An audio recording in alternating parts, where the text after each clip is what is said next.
Well, welcome to this edition of the Inside Word, and I have with me today my very good friend and colleague and co-director Larry Anthony, and what we're going to talk about today is the recent change in the leadership of the Liberal National Party here in Queensland.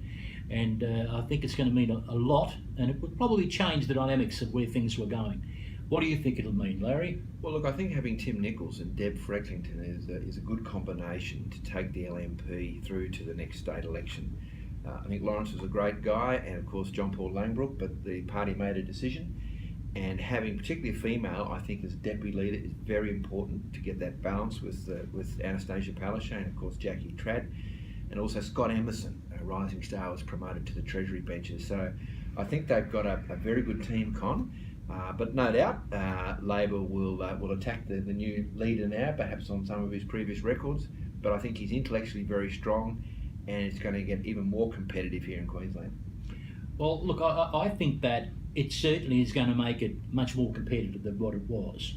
I also believe that the Labor Party and Anastasia Palaszczuk haven't been doing that bad.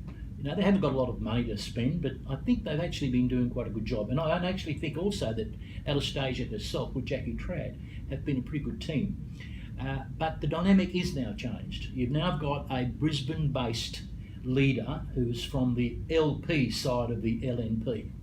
And I think that makes a difference, because I actually have a lot of respect for Lawrence Springborg, but he just didn't seem to cut the mustard. He didn't seem to get on that well with the person on the street. And I think there was this divide between the regions and also the city. Now you've got the city urbane man and Tim Nicholls, and he will relate better, I think, to people out there. But I think also that Tim, who I know very well as well and who I respect, has probably got to tone himself down a little bit, because I don't think he relates that well either with the person on the street. So it's going to be interesting over the next couple of months to see how he pans out. And I think the other big, of course, promotion was Deb Frecklington. So she's the deputy leader of the LNP, from state seat in Anango, so not that far from Brisbane, but certainly fills in the NP of the LNP, and a very capable woman. So they need to get that balance, quite frankly, for gender, I believe, going to the constituents of Queensland. But, you know, we're past the halfway mark now, and the reality was that legislation that went through the Queensland Parliament, where they thought they were going to increase it by 4 seats, and now you've got compulsory preferential voting in Queensland. So those preference flows will be really important as well for the next federal election, and of course the state election with Green preferences. Well, they're both now compulsory. In fact, the compulsory preferential system was in for many, many years under Joe Peterson and the old coalition. And it was changed as a result, if I remember correctly, of the Fitzgerald inquiry.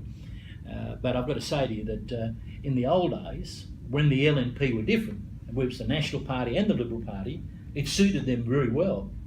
But I think they really got sort of blindsided by bringing in this, let's have more seats.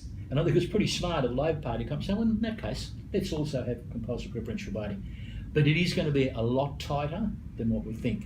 Everybody thought that this government, the state Labor government, was an accidental government, and to some degree it was.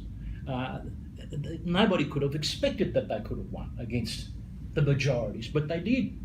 And I think that now, you know, they're very much in play, and it'll just depend on how Tim Nicholls goes.